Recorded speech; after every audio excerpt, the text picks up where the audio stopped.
just needs a couple minutes and then she'll be in.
Okay, so a few minutes after 11, Ryan Wagner, we're good to go, if you can hear me.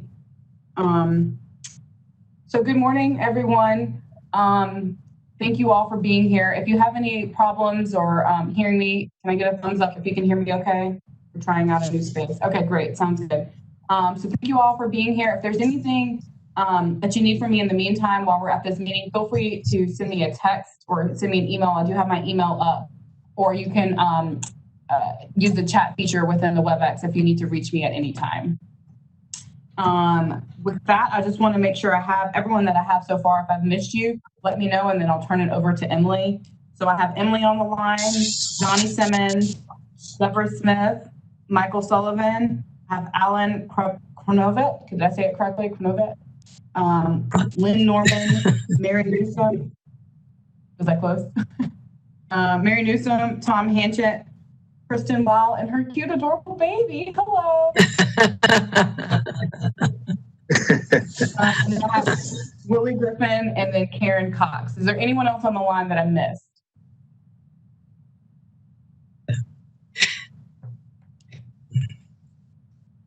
Okay, I will turn it over to Emily.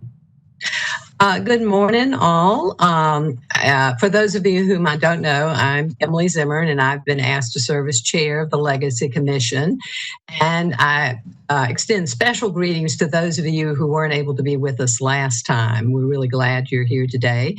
As we talked about last time, this Legacy Commission is really part of our community's reckoning with this history of racism.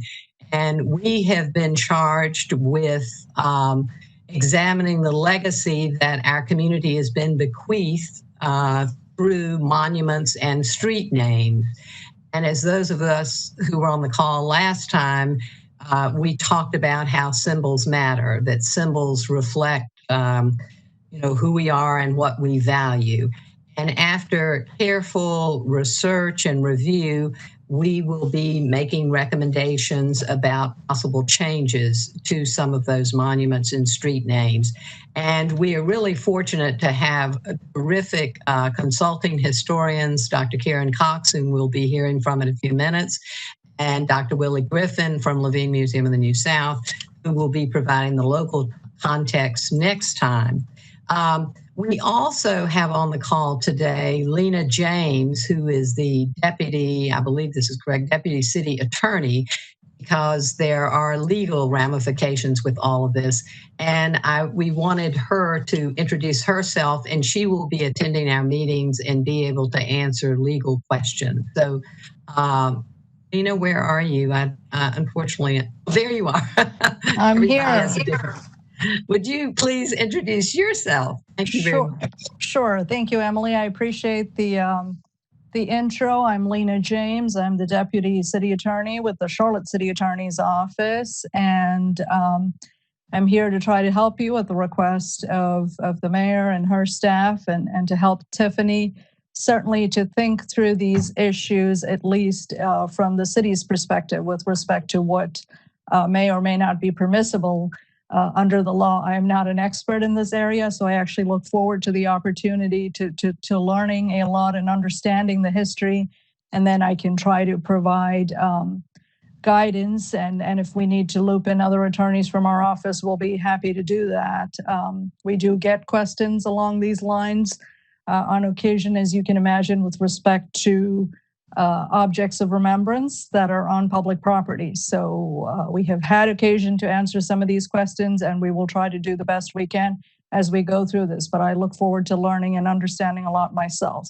So thank you for the opportunity. Great. Thank you, Lena. We look forward to working with you.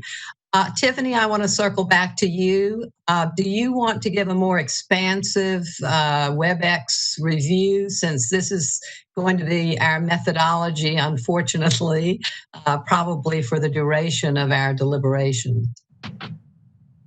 Sure. So everyone has a copy of the Webex participant guide. It was attached to the meeting invite, and it has some helpful hints about navigating Webex as a participant. But for the most part, what everyone will see, there's some indicators at the bottom of your screen. If you hover on your screen, you'll see with your mouse, you'll see the mute and unmute button. If you are not speaking, we ask that you keep yourself muted so that we can hear the speaker at all times. The next one should be to start and stop your video. So you can, hopefully if you're able to turn your video on, that would be great. But if you need to step away, if you need to turn it off at any time, that's how you would do that. In addition, there's participants. It looks like a little person. I don't know if those are his hands or if it's a book. He's not really sure. But it has a little list feature. So that's how you can see all the participants that are in the WebEx. And beside the little air box, the little air bubble, you can chat with participants. You can send a note to the whole group. You can send a note to just one person individually, and you can use that feature. And then if you have other questions about how to navigate as far as gallery view, if you go up to the very top, there's a floating panel with different squares, and then you can select the grid view to see everyone on the call at the same time. I think that's a brief overview. If there's questions, you can feel free to chat me. In the meantime, if you have questions about navigating WebEx, or if you need to text me or anything, if you have any questions that pop up, feel free to give me a text or an email, or send a message to the chat feature. Terrific. Anybody have any questions? If not, we'll move on to the really heart of today's meeting, and that is a presentation from. Sorry, Emily, I see a hand. Hi, from Alan. Yeah, Emily, hi, it's Alan Cronovet. Sorry to interrupt. I was wondering if Ms. James might be able to distribute to the group the state statute that sort of governs the removal of monuments, so that at least we could have a read and know what we're need to take into consideration and what questions we may need to ask, and anything else she might think would be helpful.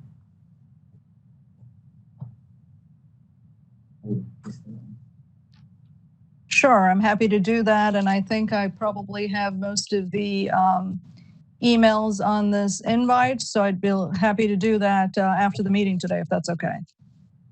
Okay, great. Thank you. I think Dr. Cox is going to also give highlights of that statute, but I think Alan, I know you're an attorney, so it'd be great for all of us to have the actual document, the actual statute and that language. Hope you had a chance to read. Emily, can you hear me? I'm sorry, one quick thing. Just because not everyone has their video up right now. So if you wanted to raise your hand to speak, under the participants guide on the right, there will be a little high five. You can hit that to raise your hand if you don't have a visible video to raise your hand to make sure ask questions, having discussion make sure we can facilitate that in that way. So there's a little high five under the participant guide list on the right. Raise your hand. Great, thank you, thank you. I hope everyone had a chance to read Dr. Cox's resume that was sent out yesterday. We really want to maximize our time in allowing her to give her presentation and then have the opportunity for us to ask questions. It's really, really a privilege for us to have one of the nationally recognized experts on sort of whole field of Confederate legacy and memory and how these monuments came to be. So I'm not going to give an elaborate introduction, but I think that we are all in for a very special presentation. So Dr. Cox, here, please turn it over to you. Okay, everyone hear me okay? Did I get everyone to mute? I see Mike Solomon's unmuted, so I just want him to mute. And Tiffany's helping me here and go to the screen. Yay! Well, first of all, I just wanted to thank you all for being here. What I'd like to do today is give you an overview of how we got to where we are. And I think that the most important thing that I want to go over with you all as a commission is I think that it's very, very important that everyone understand what the lost cause is, what it means, its various layers, and also some of that narrative that you're going to have to understand as commission members if you are going to deal with the blowback from people about what it means and what these things mean or what they don't mean. But I think it's very important to begin with basic understanding. We can go to the next slide. Tiffany, can we go to the next slide? Thank you. Okay, so back one, please. Thank you. I apologize, I had technical difficulties myself getting in here this morning and had to switch computers. So what I wanted to provide you with some key points of understanding about the lost cause. I want to define it for you. I want to walk you through the phases of it, and then also explain to you what Charlotte's role has been in that. We'll go to the next slide. All right, let's talk about what the lost cause is and where that term comes from. The phrase was coined by a man named Edward Pollard, who was a journalist and editor at the Lynching Examiner during the Civil War. He was very much a pro-Southern nationalist. And in 1866, he published this book called The Lost Cause. And this is where we get the phrase from.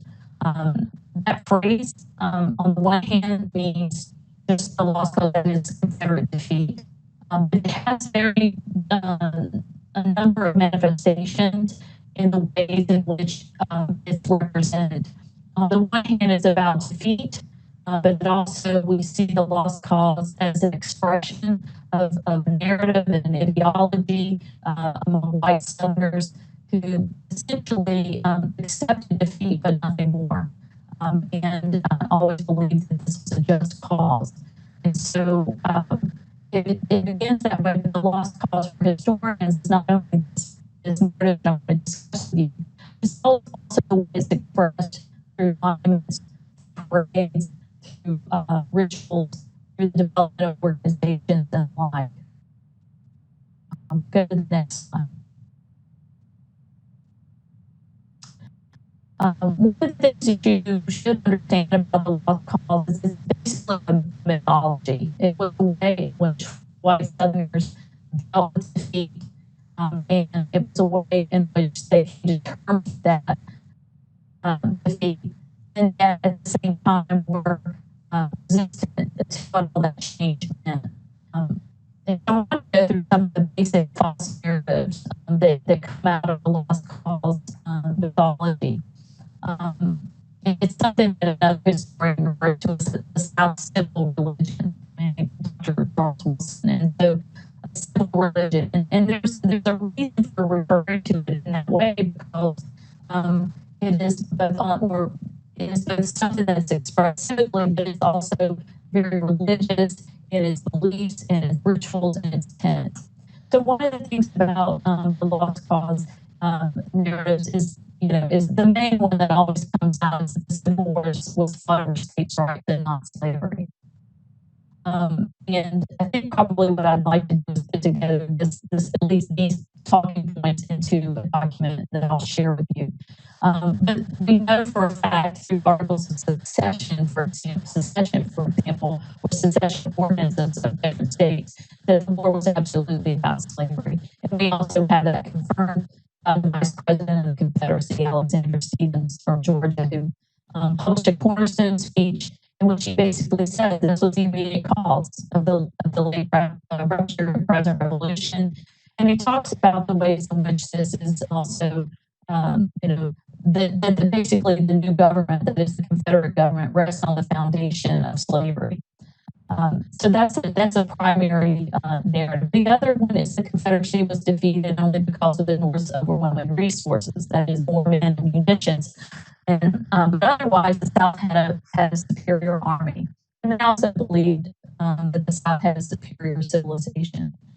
And then, of course, that the Confederacy may have been defeated, but the cause was still just. And this is what Edward Pollard was saying when he published his book. He said, kind of laid out a blueprint for white Southerners for the next century and a half. I mean, honestly, we still deal with these narratives today. And to say that it was a just cause is to say that nothing was determined other than we were militarily defeated and slavery was ended. But it didn't determine, he says, anything else. It didn't determine things like voting rights or civil rights of any sort. Next slide, please.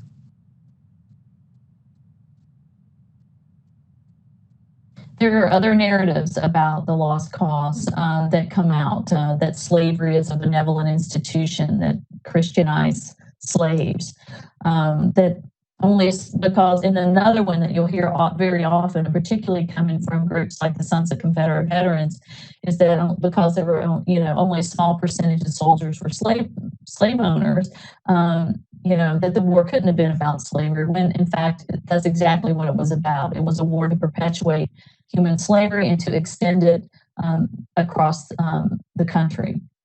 And then there's also this narrative about Reconstruction. In other words, when as white supremacists would put it, as the bottom rail was on top, that is, African Americans were now in control of government, which really wasn't quite the case. And they tended to value the Ku Klux Klan of Reconstruction and the violence, and they condoned the violence as something that was necessary from this vigilante organization. And we know that it was an attempt to intimidate Black communities from voting through violence. We can go to the next slide. So there are phases of the lost cause, and the early phases began right after the Civil War, during the period of Reconstruction, in which white Southerners were focused on bereavement. And that is actually the period when the very first monuments are erected, and they're erected in cemeteries. You see, this one is from Atlanta. And so this is the way it begins. Now, the thing about these things is when they would have these monuments would be unveiled, there'd be speeches given, and then the speeches that they actually identify some of the lost cause narrative, that this was about states' rights and not slavery. They're very upset about Reconstruction. And there's this feeling, there's a sense that resistance to accepting defeat. We go to the next slide. As you can see, the one here in Charlotte and Elmwood Cemetery kind of looks similar to the other one, although it's a much smaller one than that in Atlanta. This is a little bit later than the period I just described, but it fits within that narrative of the early movement of monument building, which was to place them in cemeteries near the Confederate dead. And it's around that particular obelisk where there are much more modern markers to the Confederacy in Elmwood Cemetery. You can kind of see that within that photograph. And I'll talk about the headstones, but those headstones were added in the 1990s, many of them. The next slide. When you get out of the period of Reconstruction, what ends up happening is that there is a return, what they call a return of home rule. That is that former Confederates are now in charge of their state legislatures, of their local governments, et cetera. And so it's in this period when you begin to see movement for monuments that go outside of cemeteries into the cities themselves, maybe in a park, maybe on a boulevard, like in Richmond, Virginia. And the unveiling of the Lee Monument in Richmond in 1890, which has been the focus of so much recent press, came in 1890. And it's very interesting to understand this, not only as a celebration of the lost cause, which it absolutely was, but also the beginning of a very dark period for African Americans in the 1890s, when there was a epidemic of lynching and a turning back of the rights that had been gained through Reconstruction, including citizenship and the right for Black male suffrage. And African Americans in not only in Richmond understood, but throughout the country understood that this particular unveiling marked what they saw coming, which was they began a period of essentially a voter suppression. They began to scrub Black voters from the rolls in these states. Much more violent racial violence during this period and intimidation. So that by 1901, there was really no more voting rights for African Americans. And so, and you have to see, so the rise of the lost cause also parallels the diminishing rights of African Americans. You can go to the next slide.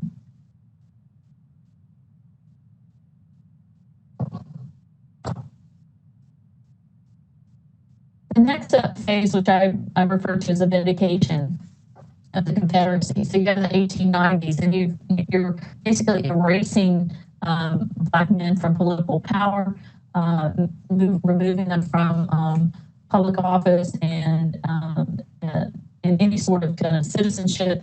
And what happens during that period in the 1890s and then up through World War I is an expansion of the lost cause.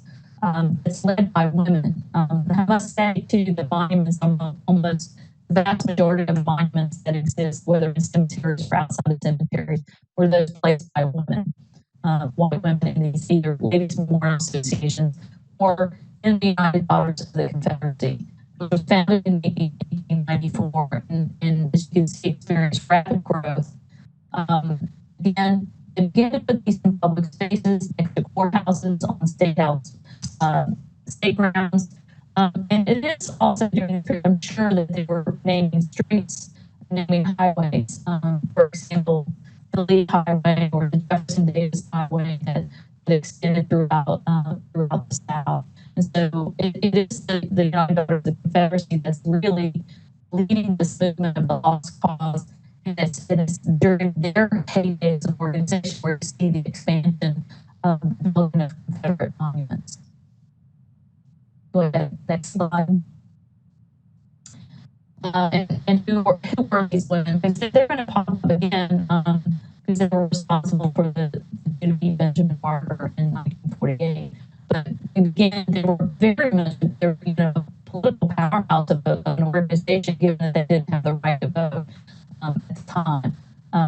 Again, they had all these objectives, around memorials and monuments. They're very much involved in the writing of history and promoting it and education. And that's actually something that's really key to our mutual understanding of why do people still believe in the lost cause, even in 2020. It's because of this long history and legacy of teaching teaching this material in the public schools, in the white public schools of the South. And so, if you want to understand why that has lasted so long, you have to look at the work of the UDC. Next slide, please. One of the things that I think is important that people don't always understand is the idea that behind what the UDC had, they were absolutely building monuments, but they saw themselves as building what they called living monuments. That is, those children. They did a lot of school outreach, placed flags and portraits in the schools. They monitored textbooks. They created a group called the Children of the Confederacy. And I'm sure that in the 50s and 1950s and 1960s, when we began to see the renaming of public schools, that they were absolutely involved in that renaming and influencing how children inherited this legacy and actually continued it. And the thing I think is really important about to understand about the UDC in this monument building phase and all these like naming and markers, and I don't think there was anything that they didn't mark. It had to do with the fact that they weren't just about preserving heritage, because we're looking at 30, 40, 50 years out after the Civil War. What's happening is they're actually doing these things because they're looking toward the future. So they're looking to continue to influence the Southern culture and white Southern children to protect and preserve these values that they held so dear into these next generations. Next slide. As you can see, these things were, monument unveilings were very much a community events. I'm sure that this was the same for the Elmwood marker, and children were always involved in that. The white community was involved in it. I think it's also important and not something that's talked about much, but they obviously use Black labor to lay these foundations for these monuments. But it was very much this celebration of their belief system in both states' rights, as they would say, but really about white supremacy at these things. They were basically sending out a signal to the community that white Southerners were in charge, and even if their ancestors had gone down in defeat, they weren't going to be defeated, at least where it came to maintaining the racial status quo. Next slide. You can see this is one of these things that happened in a lot of places.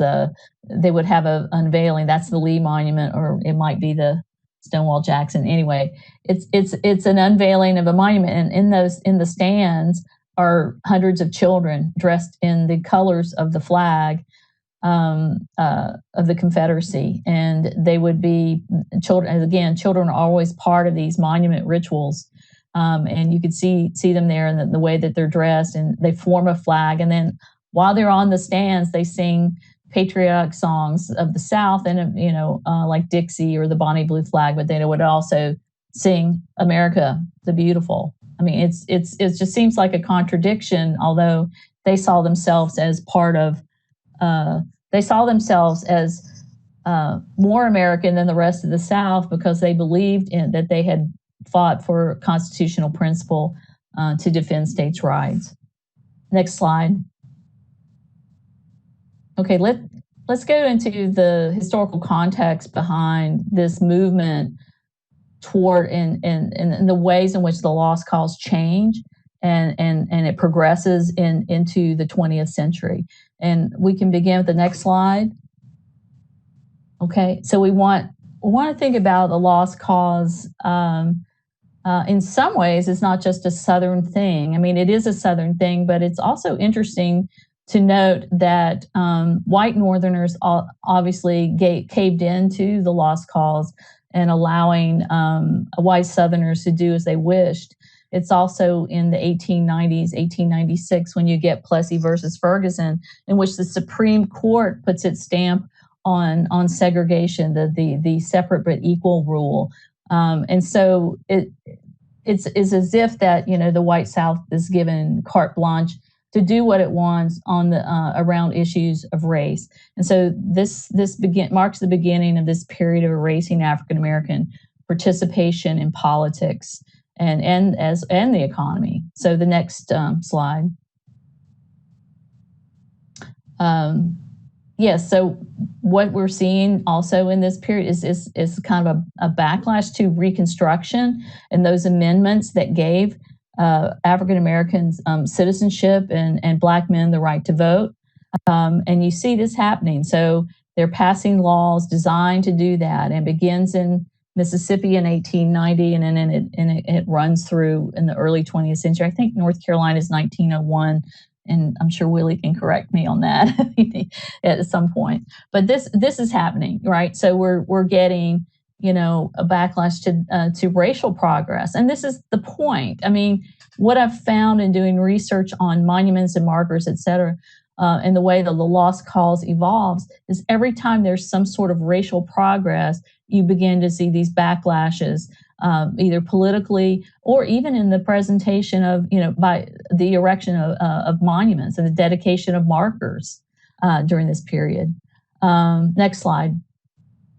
And I should warn you, the next one slide is going to be of a lynching photo. So I ask you you need to turn your eyes away. You can on the next one.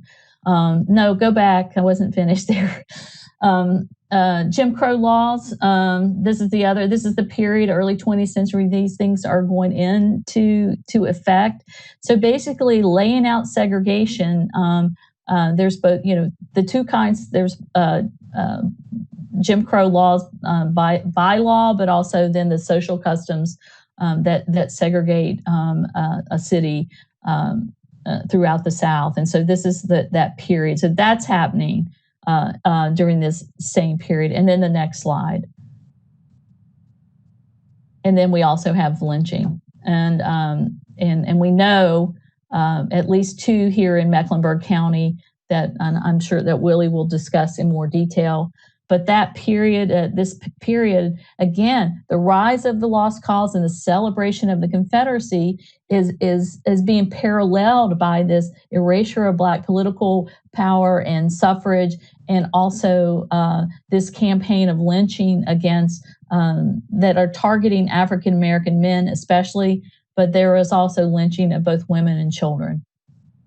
Next slide. So I wanted to give you some statistics here of lynching, and this begins I'm just doing 1 decade here, and we know that these numbers are probably higher than what I've shown here. But if you look at that, you see that it got increasingly bad. And then the year that the UDC is formed in 1894, 134 lynchings. It's one of the top numbers there. But it's this kind of thing again that's happening, that's paralleling these other types of movements within the South. Next slide.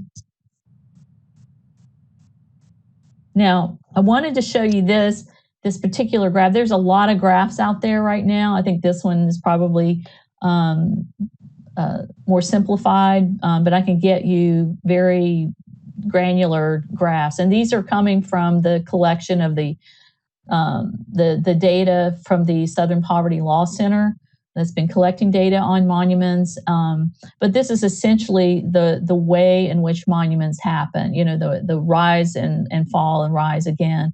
So you can see what I've just been telling you about African Americans losing the vote, Jim Crow laws being enacted, then you get lynchings, and you have the lost cause myth and the rise of the Second Klan and all this monument building in the first 2 decades of the 20th century. So you see that, and it's the vast majority of monuments that were built in those first 2 decades, and those are the ones that have been at issue across the region.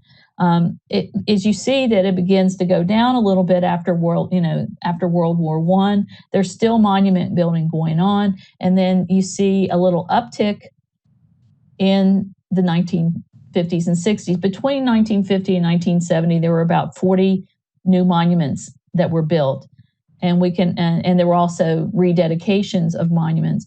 That little uptick is due somewhat in part to the Civil War centennial from 1961 to 1965, but it's also that is also the peak period of civil rights. And so, again, you see some progress happening, and then you see an increase in this sort of memorialization of the lost cause. And certainly during this period between 1950 and 70, we have, the use of the, Confederate battle flag very often as a means of intimidating civil rights marchers or people in, trying to register to vote and that sort of thing. So the lost cause has never really left us, honestly. And you can see, as I put down there have been monuments being built every decade since the end of the Civil War. And there have been actually, and I think is probably most shocking, is that 35 new monuments have been built since 2000. That's because the lost cause has not gone away. The lost cause, in fact, got a reboot in the 1990s with the formation of a group called the League of the South, which that particular group believes in the South seceding again and creating a white Christian ethno-state in which everyone is beneath white men. It's a very patriarchal view of the South, and that particular group sort of pushed the traditional Confederate heritage groups like the Sons of Confederate Veterans a little bit further to the right. And so that is part of the reason I think you see the additional 35 monuments since 2000, although most of those have been in battlefield parks or even on private property. Next. I think this is really important to understand how did these things end up on the grounds of local and state government? Basically, the simplest answer, and you can go to the next slide on this. The simplest answer is that white Southerners were sort of in a mutual agreement that this was fine. The United Daughters of the Confederacy, who were the ones behind building these monuments, were married to men of power in their communities and throughout the state. Go to the next slide. You see this, and I think this is one that's just been recently removed at the state capitol in North Carolina. But essentially, this was because this was part and parcel of a culture of white supremacy. There was no even second guessing these things, and it's part of the reason that there's been confusion around monument removal recently, because they're asking, well, who owns the monument? Does the county own the monument? Does the UDC own the monument? Who owns the land, et cetera? Because this was like, nothing more than like a nodding head in agreement or a handshake when these things were created, because at least that generation could never probably conceive of the moment that we're in right now, because they had white supremacy on lockdown. They had Jim Crow laws. This is the way the South functioned. It was segregated.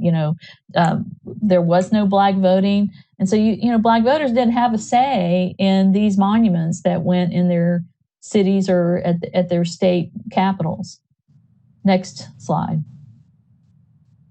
So this is the thing, is, about monuments at these places. I would say this is true of any monument wherever, within a city. It's saying, that there's a respect for Confederacy and Confederate principles around white supremacy, that, which has also enshrined those laws of white supremacy. And there's a sense, first of all, that basically white supremacists have claimed public spaces within cities and towns. And so, particularly those standing next to a courthouse, there would be some sense that you won't receive fair treatment, or people of color and African Americans are not going to receive fair treatment by a government that gives its imprimatur to these monuments. Next slide. All right, this is the fun stuff because you're going to learn a few things here. What has Charlotte's role been in perpetuating the lost cause? And there were these moments in time that I've picked out, and I know that Dr. Griven is going to get in the granular level of this. So let's go to the next slide and begin with the 1929 United Confederate Veterans Reunion, which you can see a little video clip of. I think it was a parade down Trade Street. And you can see that the governor was there. This is the way it worked, people of men who are in power politically were part of these things. 1929 is a little late in the game, honestly, for this kind of thing. But this is part of the way in which Charlotte participated in the lost cause by having this veterans reunion or hosting that here. And again, if you look at this video, which I've suggested you do by going and looking at that clip, you'll note that it's all white people in that film. I mean, this is a celebration of white values, of white supremacy. Again, most of the veterans have died off. So why are they, doing this however many years later, after the Civil War? Because it's really about commemorating the values of the Confederacy and how, in some ways, they have preserved that for a new generation. Next slide. Another thing that happened again in the 50s, and this is the thing about the lost cause, it doesn't go away because people are learning it in their school system, and these young kids are growing up on it, and it's in their textbooks, so they grow up to continue to repeat these patterns. As you can see, in 1958, the Kappa Alpha fraternity hosted Old South Week in Charlotte and changed Trade Street briefly to Confederate Boulevard. And as you can see in the bottom right corner of that photograph of that front page, well, not a front page, but the women's page, apparently, of the Charlotte Observer, that that they are standing at the Mecklenburg County Courthouse, and they're reading articles of secession at the Mecklenburg County Courthouse. And so here you have not only the city, but the city government participating in a lost cause celebration and a renewal of lost cause values during the period of civil rights in 1958. So it's in some ways a backlash to, let's say, the Brown decision, and in 1954, it's a backlash against racial progress. And so you have these moments in which groups like this Kappa Alpha fraternity, which claims Robert E. Lee as its spiritual founder, are in town and celebrating the Confederacy and the lost cause, and declaring, and this is something that Kappa Alphas did all over the place, including on the campus of UNC next to Silent Sam. But this is how Charlotte participated. Next slide. And in 1996, you can see that there was a Confederate parade here in Charlotte. This is just a little clip from the describing the parade, which was to begin at 1 o'clock with 500 uniformed Confederate troops, horse-drawn wagons, cannons, and floats through downtown, as it was then called, I suppose. And then their goal was to head to the Elmwood Cemetery. And so those, and I'll talk about that in a second, but one of the things, when they got there to the cemetery, that many of those headstones that were placed there, they had done some local SCV had done research and placed them there, not because they knew where the graves were. They were just, installing markers.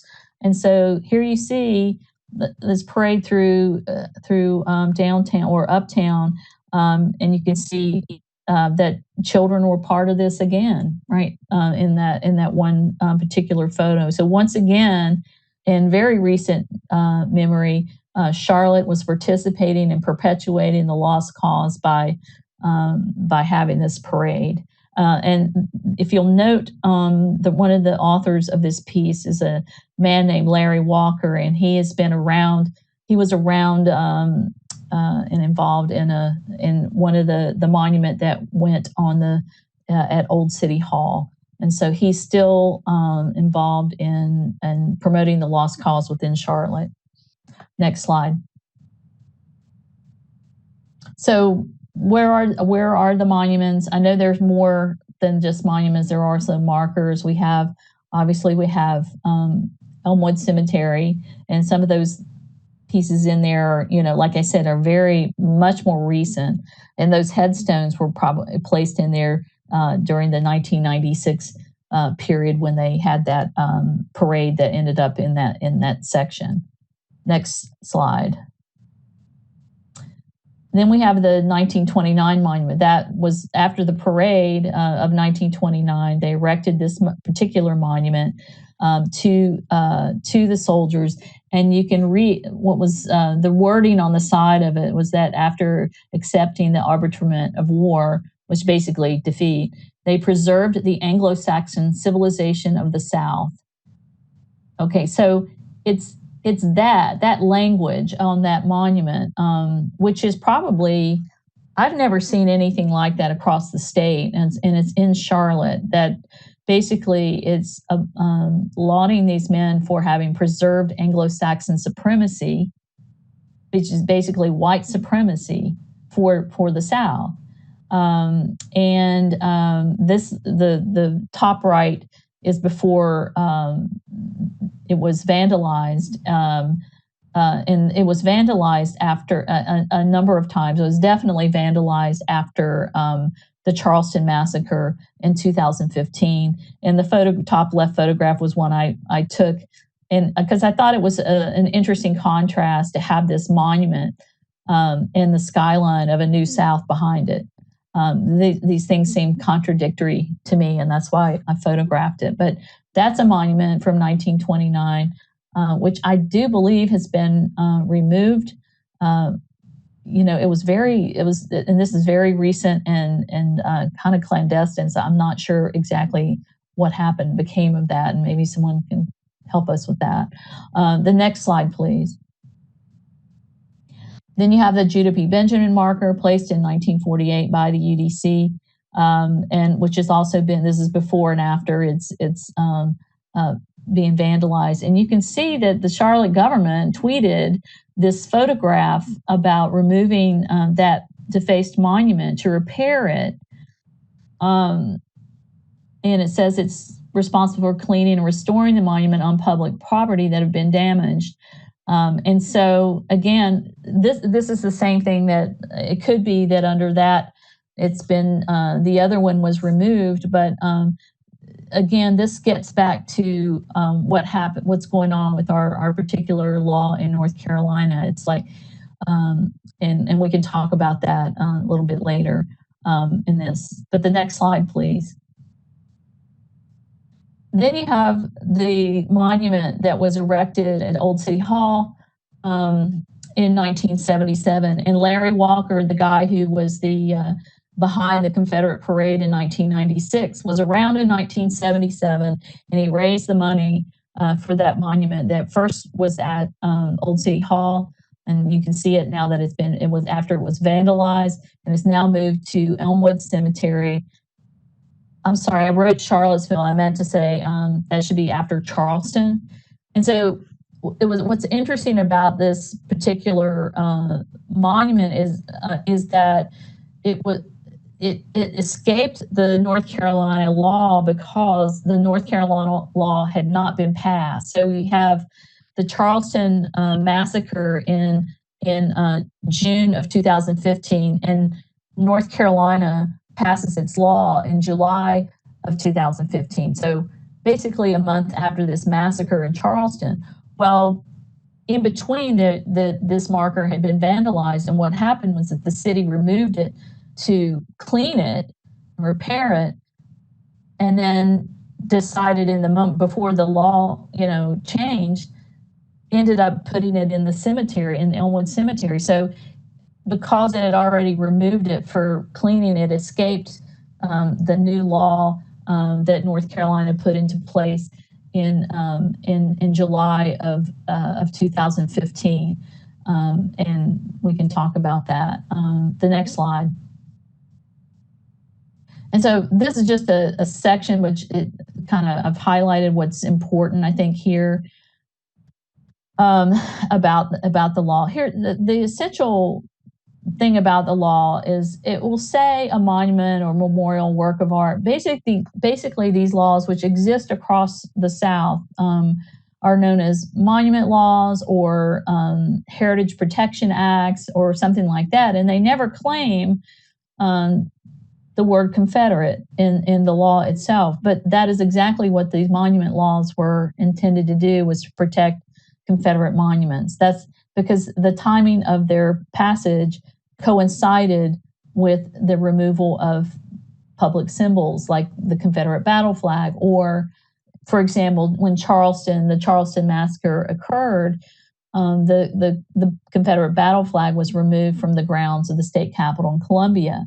And what happened is, within a few weeks, the state legislature of North Carolina passed this law. So it's kind of a insidious timing on the part of the legislature, in that what these legislatures saw, at least, which are dominated by the GOP, they say, oh, we see that flag come down. Well, this. And they start this whole argument about a slippery slope. Oh, the monuments are next. And so they pass a law.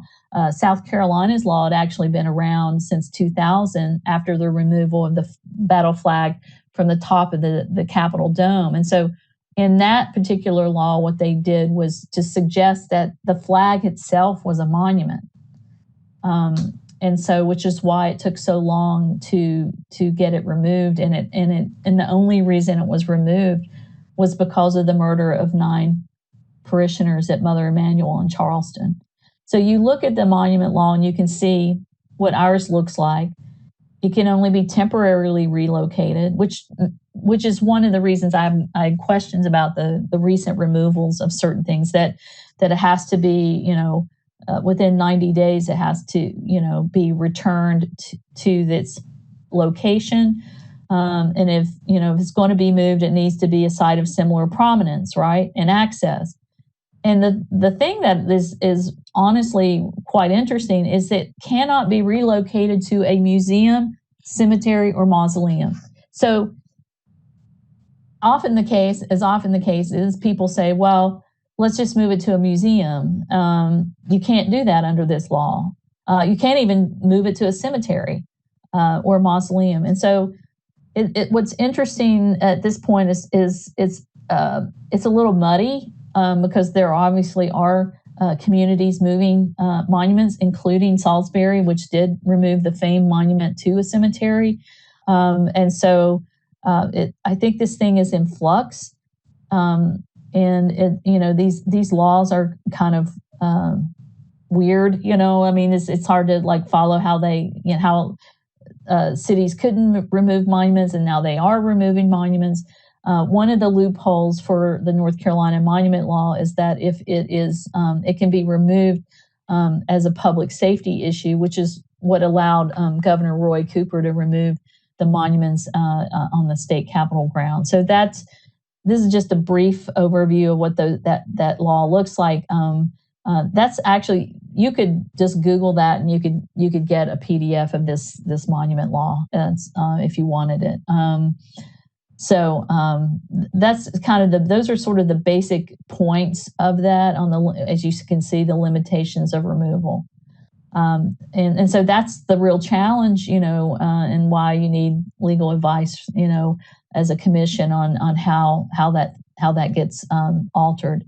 And then the next slide, which I think is the final slide. I want to tell you all that I had an opportunity to interview Harvey Gantt earlier, a week ago. It was a real honor to have interviewed him. And Harvey Gantt was on the city council in 1977 when that Confederate monument, 112 years after the Civil War, was placed on the grounds of City Hall, then just regular City Hall, not Old City Hall. And one of the things I was impressed by was his knowledge of history and his value, how he values history, and what he said in 1977. And so he says in 1923, I'm going to read it because I just think it's important. I know you can read for yourself, and I don't generally like for people to read slides to me, but I want to say it out loud. In 1923, it might have been just a matter of course to put a monument out on the lawn of City Hall, but you did not have Black citizens in this community voting. They were not participants as first-class citizens, and I don't think anyone would deny that. And I think that's the truth of anything from monuments to markers to place names to street names here in the city. In 1977, he says, we need to say to the world that all of our citizens are first class, and the symbolic effect of a council that glorifies a war fought over 100 years ago to defend a system that would deny first-class citizenship to a substantial portion of its citizenry is very important. It cuts deeply. Here we are in 2020, and we are just now taking up the issue of the way in which that war has been glorified throughout the city of Charlotte. And I wish you all well as a commission. Thank you.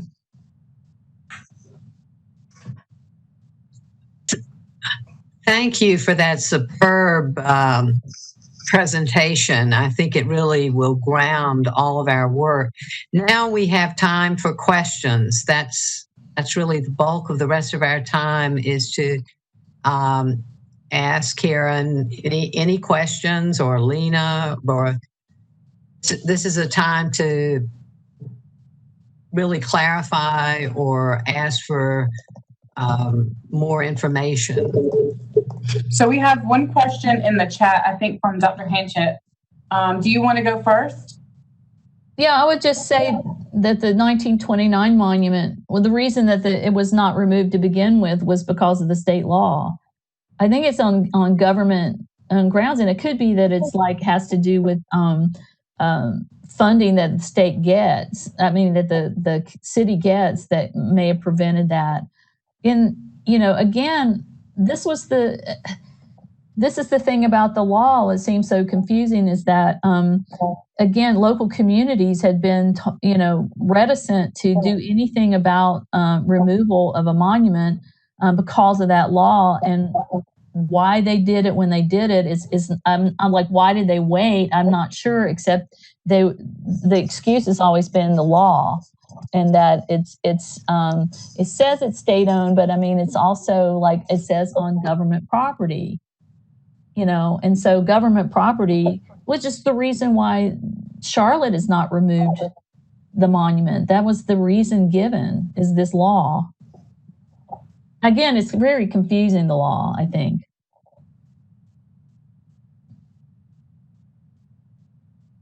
Are there other questions?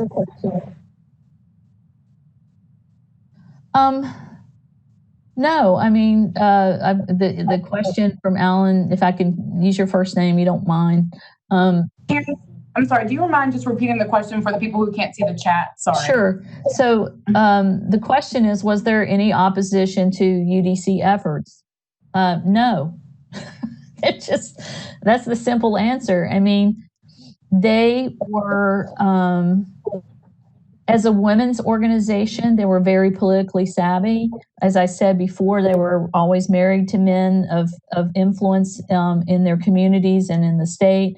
And that continued, well into the 20th century. And the only reason that the UDC slows down is because of the civil rights movement and the national, the Civil Rights Act in 1964, the Voting Rights Act of 1965. It's that's what kind of finally puts a halt, at least slows down considerably what the UDC can and can't do. But well into the 1950s, they had the ear of local and state politicians.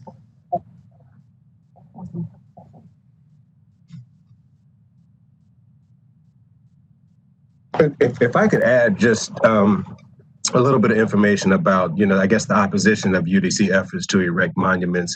It wasn't widespread. It wasn't nationalized, but there are some single instances where folks like W.B. Du Bois held a gathering, I believe it was in the 1920s, to oppose the erection of a monument at Harper's Ferry. And he talked about, Karen, you probably know about this. And it wasn't organized well. It was just one brief meeting to voice their opinion about what was going on with these monuments. And so those are the only kinds of oppositions that appear, but it was not widespread or well organized. Let me add to that. I think I took that question as a local question and not a regional thing. And Willie's right. There is first. I've actually just finished a manuscript on the history of Confederate monuments, and let me just say there is a long legacy of opposition to what the UDC did. There is a lot of criticism that comes through African American newspapers. There are ways in which local communities, that might deface a monument, not where you could see anything happening, because that was a dangerous thing to do. If you were an African American, you could get lynched for doing something like that. You see a lot more opposition to these things after the Voting Rights Act. The election of new Black officials on the local level, like Harvey Gantt. There's a longer legacy of protest, but it's much more verbal, I think, than it is physical protest. By the time you get to the period of the civil rights movement, that's the focus. The focus is on civil rights. It's not like, well, we're going to go, in it like we are in this moment, in which we, communities see these things as symbols of white supremacy. They already knew they were, but the real goal of the movement was to get, civil rights and voting rights and these things passed. So yes, there is opposition. I was thinking in terms of when they first put these things up, they would just, have the support of the white community. Obviously, the Black community didn't participate in that, but I remember reading, a councilman from Memphis, Tennessee, who said, if I had tried to oppose this monument in 1905 or whatever, he said I would have been lynched. He knew that, and and members of the Black community knew that.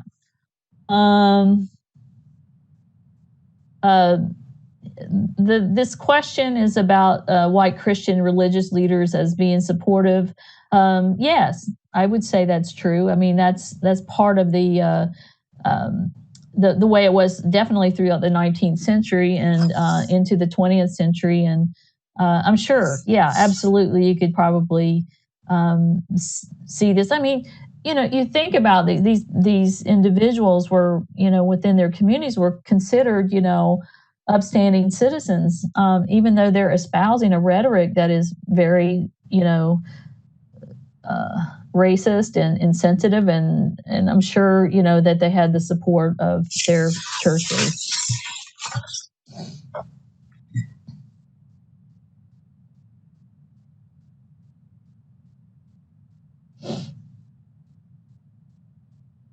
Other questions? I have a question. Elmwood Cemetery, it's city owned, or is it? What's its status? I'm not sure. This is Lena. I believe it is city owned. Willie, do y'all know? I believe it's city-owned. It's certainly Charlotte Center City Partners helps hire the person who's over it, its caretaker. I don't technically know the answer to that, but I believe it is city-owned. Yeah, I would concur. I think it is city-owned. They are working hard right now with City Center Partners to revive both Elmwood and Pinewood cemeteries, and so the city is behind it. That's correct. Behind this process. This is Len Norman. I think I'm unmuted. I was on the Landmarks Commission when we made the cemetery a landmark, and at that time the city had to approve it, which and they also, I know, owned the property at the time. And so any changes you make there, we would, like, I think it was, this is 5 or 6 years ago, someone wanted to move the, remember there used to be a marker about the Confederate Naval Yard? That had to be moved over there. They wanted to move it over to the cemetery, and the Landmarks Commission had to approve that because it was a landmark. So it's definitely a city-owned property. Thank you. What I'm hearing, asking them for advice on time or how this should be done.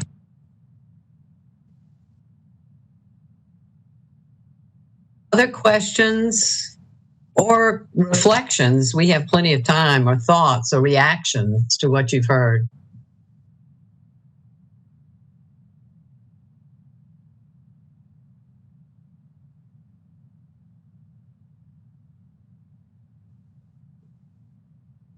It's overwhelming, Emily. It really, I have to say, as someone who's been studying this for like 30 years and just finished this book on monuments, it's so clear to me that Confederate symbols reemerge in our public consciousness and discussions anytime there's racial progress. Mm-hmm. One of the things that has come out of my research that I recognize is that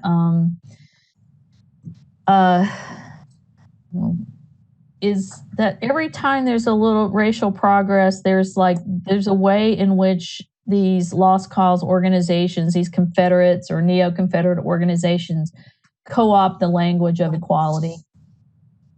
And it begins with, and I actually wrote a long section about Harvey Gantt's role in the monument in 1977. And one of the things that is one of the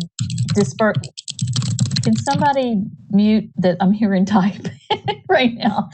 One of the things that happens when he takes a stand is that he's accused of racism.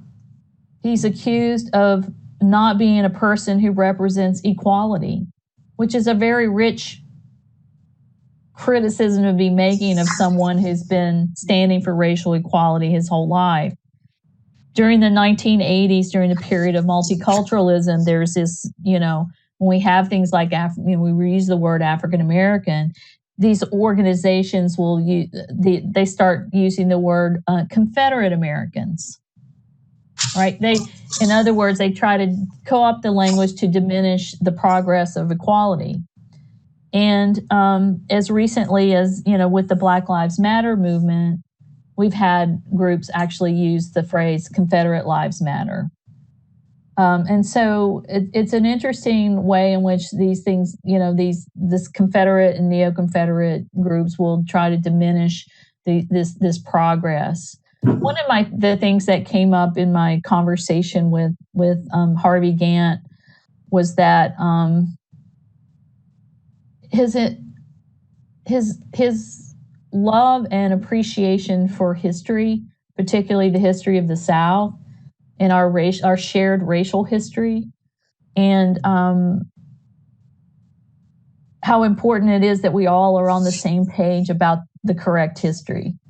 Mm-hmm. And I think it's important that we all are on the same page on the correct history of the lost cause of these this understanding where this stuff comes from, why people continue. Like, as he said, I learned a particular history in my classroom that my white counterparts did not. And I think it's important that we, have, as he said, the shared history, this shared understanding of the same facts. That's a big charge, right? That's hard to do, but it's certainly something to be thoughtful of in terms of like presenting this. And I'm certain that both Willie and I will do that in the historical part of our report to the commission. But it is a heavy topic. Believe me, as somebody who lives with it and has lived with it a lot in the last 5 years, it's a very heavy subject. It's tied up into all, issues of race and history of the South and all of that. And it's a lot to undertake as a commission, I think. And, I totally respect the work that's being done here. Thank you. Dr. Smith, you have put in the chat box. Would you like to comment to the group?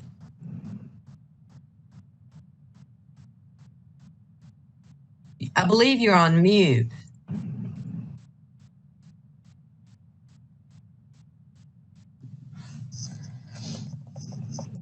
Yes, to see that white supremacy is enshrined into law. Of course, we know that, but it just always seems so unsettling every time I see that and hear that. So that's why I put that in the chat. Thank you. There a resource that I read a couple of years ago that talks about the backlash is a series of essays. I think, and all the historians on the call, correct me, is White Rage by an Emory professor, Carol Anderson. And I believe she really outlines every time there's progress, there's a terrible backlash. And I think it gives greater depth to this whole piece, that correlation, that graph we saw that Dr. Cox showed us. I didn't realize that I lived this at the time, but certainly as I became an adult, I did. I graduated from Robert E. Lee High School in Baton Rouge, Louisiana in 1967. It was only founded in 1960, which was so clearly a reaction to Brown v. Board of Education. It is a cause that comes up every time, there is racial advancement or the prospect of it. Karen, I'm sorry. I have a question for Karen. And you mentioned the role that some Black newspapers played in sometimes opposing these erection of monuments. And it just made me recall in my research, I ran across and efforts by a local journalist here who happened to be living in Richmond for a few years. And there were some efforts to erect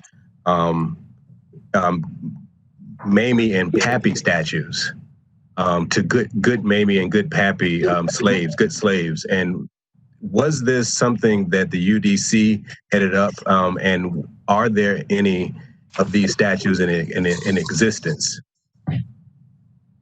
So they were involved, and I think also men's organizations were also involved.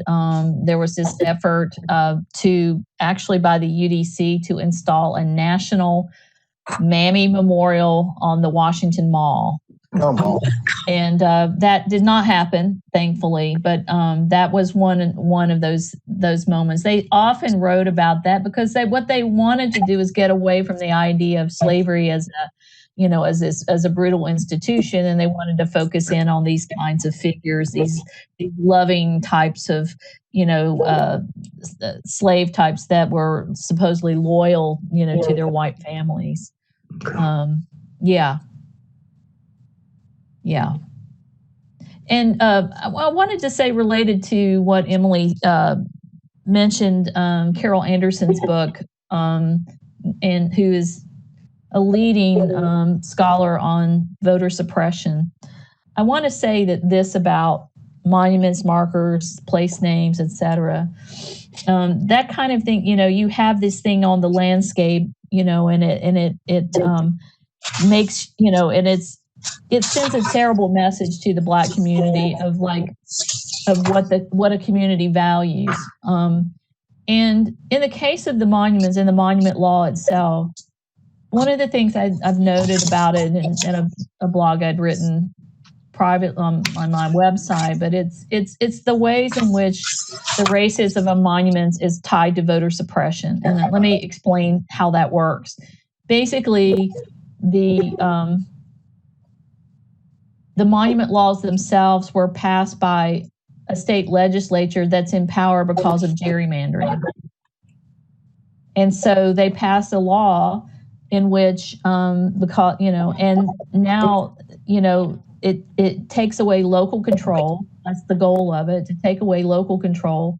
But it also extends to voter suppression in that now, given gerrymandering, you can't even elect officials that will represent your point of view on this law and these markers and these monuments.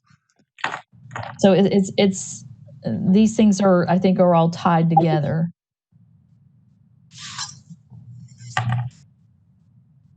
Yeah, I guess for me that relates is it's essentially the question is who has the rights to the story of a place or a community, and I think that's what that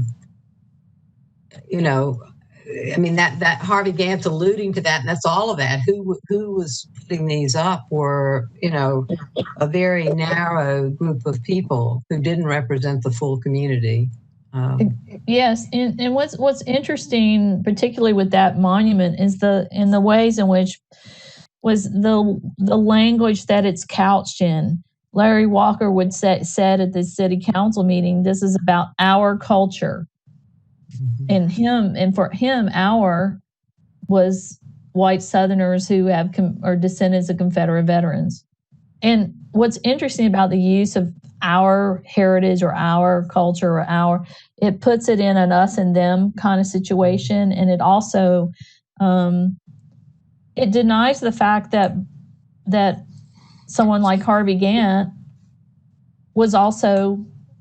grew up in the South. He's a Southerner too, right?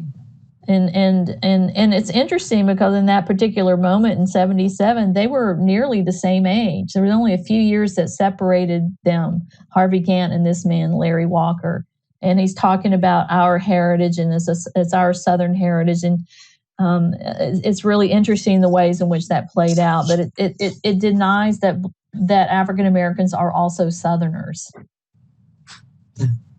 And I think that's really important that we get back to understand that we're all part of this community.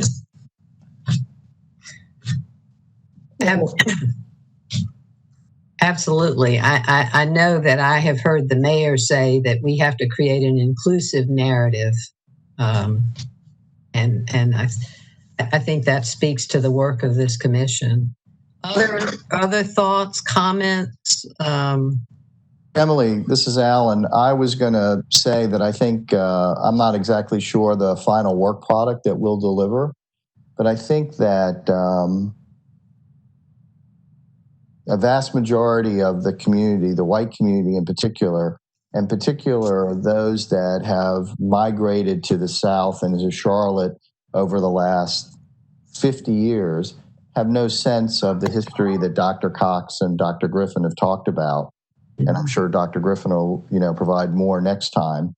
It seems to me that whether it's the preamble or however this report gets constructed, that it's important for us, as you noted, to really set out that shared, try to create a shared, common, truthful narrative, because others will just not understand what's the big deal about Stonewall Street. Mm-hmm. And without that context, and without the city government, to Dr. Smith's point, acknowledging the context and saying that that's the common truth that we all need to embrace, I think without that, we'll have a hard time. And with it, we'll have now a local government that is saying that what we've done in the past was based on a false narrative. And here is, as we represent the community, here is what the truth of the narrative is. And I think that's incredibly important. Mm-hmm. I think that's an excellent point. And I think that in terms of whatever that work product is or our final report that we will be submitting to council, but also my understanding is the community for feedback. I think that preamble or context is going to be critically important, because I think it's a history that many people don't know, and not just newcomers, but I think that there are native-born white Southerners who don't know, or who have who have been taught, as Dr. Cox said, a very different narrative, a very different history. So I do think it's going to be really important to include that history. And my understanding is that Dr. Cox and Dr. Griffin will be providing narrative for the final report. Well, I can say on a personal note that being attending both public schools and private schools here in Charlotte, that narrative that Dr. Cox laid out was the subject how I learned it in the 60s and 70s here. Was or was not? Was. We certainly talked about slavery, but we gave as much emphasis to states' rights and the economic. It was an economic war, and I don't want to say brushed over slavery, but it wasn't the primary topic. Right. The UDC sanctioned version is what you're saying. Yeah. That's right. And I don't know. It's not certainly our charge. Certainly including that in as the grounding for our recommendations. I think that will be essential, as you said. I also think we could recommend that the city, some sort of program, I don't know, to communicate this more broadly, but as a strategy of community education, somehow this message needs to be disseminated more broadly. That's not the charge of this group, but I think that is important, deepening that understanding. Anyway, other comments or thoughts? I see Mary Newsom has your hand raised. Yeah. First, thank you very much, Ms. Karen Cox. Your presentation was awesome. Those were a lot of little things that I knew, but to have them all put together and the timeline laid out was incredibly powerful. I did want to those of you that maybe haven't been looking at the chat, I blogged about that 1977 monument at City Hall in 2008. And I didn't call Harvey Gantt. I thought about it and just didn't, because I didn't have a lot of time. I was writing these little things kind of with my left hand at the Observer. But I sent links out to them if you're interested. And I was shocked and somewhat disappointed when Congressman Smudgy Mitchell said he thought it should stay where it was at City Hall. It's like, what? But so the city has known about that. The city could have removed that monument at any time, and they chose not to. And then they diddled around until 2015.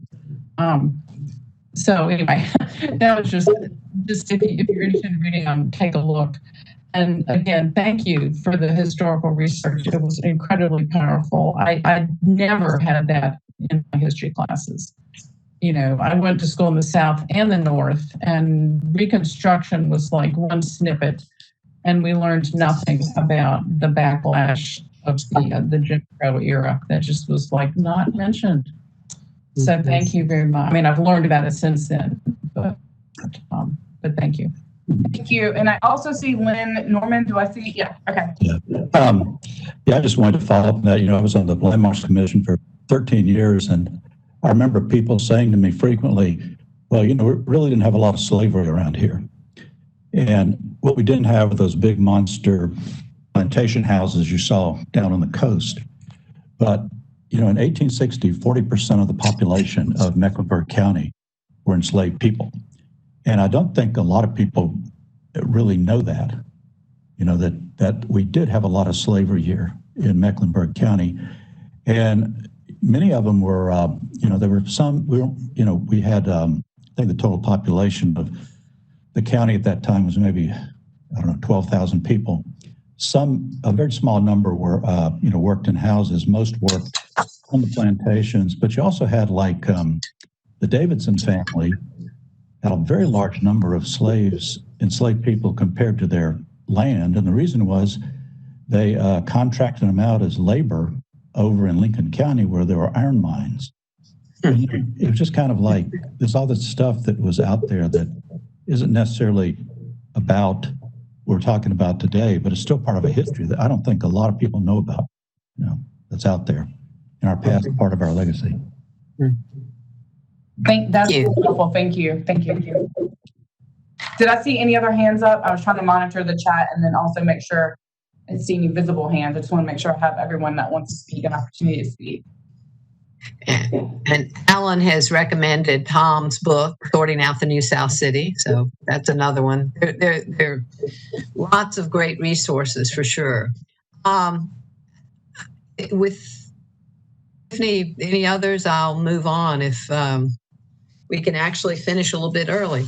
I just wanted to, I'm sure, thumbs up on that for everybody. I just wanted to give you a little bit of a preview. Tiffany and I are still working on the overall schedule, but what is coming up and more immediately is next time we will have privilege of hearing from Dr. Willie Griffin, who is going to spend the first half of the session giving an overview of Charlotte's links to slavery, to the Confederacy, and the rise of white supremacy. So there will be some similar material, but also lots of new material for our consideration. He will also have compiled by then an inventory of monuments, spaces, and street names that we may think are problematic and that we need to examine what we think about them and their continued status in the city. So that's what we're going to be doing next time. We also will be, after, whether it's going to be at that meeting or the following meeting, taking a look at how other cities have approached this. And I have just received that information, so we haven't had time to look at it all and synthesize it and see what's most useful for us and our purposes. But that will be forthcoming as well, so that as we begin thinking about our process and how we want to proceed, we can glean how other cities have approached it and what seems like it's going to be most helpful here. So those are coming up. Thank you so much for being here today. We know how challenging it is to do this virtually. We so wish we could be in person. Tiffany is going to be sending something out to the full commission with kind of assembling some information from each of us, and it will ask your permission to share it with other commission members, because not being able to be in the same room together, we can't really get to know each other in the same way, and this is sort of a substitute for that. So please be looking for that very soon, and hope you'll complete it and send it back to Tiffany. And on that, it will be asking permission to be shared with others in the group. We hope you will be able to participate in person. If for any reason you're not able to, these meetings are being recorded, And Tiffany will be posting them and sending some kind of link and how you can access them if you're not able to attend in person, as it were, or at least in real time. I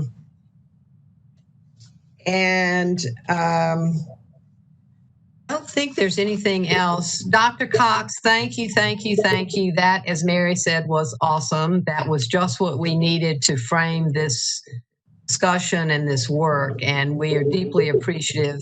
I believe this is correct that Dr. Cox and Dr. Griffin will be with us, throughout the process, and will be available to answer additional questions and serve as resources. Tiffany, any final comments or?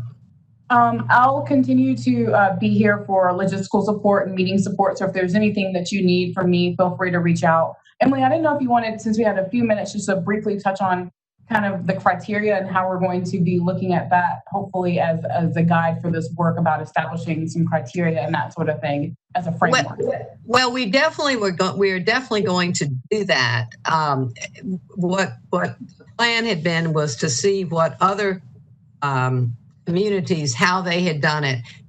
Collectively, before we begin our actual deliberations, I think it's going to be really important for us collectively to come up with a set of criteria or guiding principles to inform our decision making.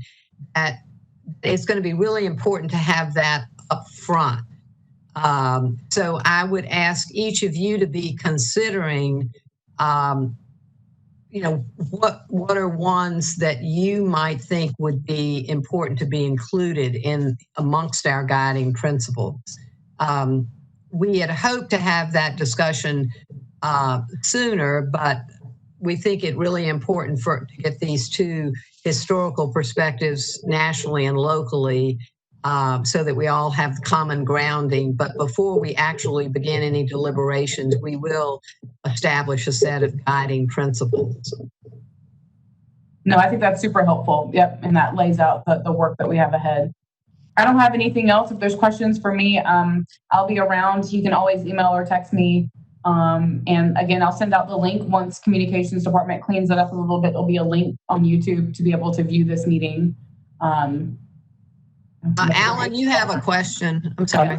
Yeah, I was just wondering if we'll get a copy of Dr. Cox's presentation. Tiffany? Dr. Cox, are you comfortable with me sending it out? I do have a copy I can send out with your permission. Silence equals agreement. Sorry, I thought I forgot to unmute myself. That's fine. I'll do that. I'll send out a full packet then. It'll have just, I'll just compile it so I know everyone's loving all the extra emails since we're virtual in a lot more spaces, but I'll send out a full packet that'll have, the link, that information about sharing your information, your contact information with the group, and then also the presentation for today. Great. And I can also resend out, I know Lena's already sent out the state statute. I can include that as well so you have it in one space. Terrific. Perfect. That's right. Yeah, I sent the link to the statutes. So, be careful when you ask for a lot of law. You're going to have to start reading it all now. We asked the attorney for state statutes, so just get ready for a lot of reading on that one. I haven't read statutes since law school. So I don't have anything else. I'm happy to be help in any way that I can. So any feedback or that you want to offer me or any helpful hints that I can do better or we can help this process get the best end result, I'm happy to hear that. So I just appreciate all of your time. Yes, please send Tiffany and me feedback about what works well, what doesn't work well, what would work better. So, all these virtual meetings or something. They're not new now; they're months old. But we all need to, how we can do the most effectively, and that work for you. So that's the most important thing. Absolutely. I don't have anything. Terrific. Thank you. Have a great rest of the day, and look forward to seeing you in a couple weeks. All right. Thank you. I'll leave the chat up for a few minutes in case you need to get the links from the chat. I won't end the meeting just yet. Thank you.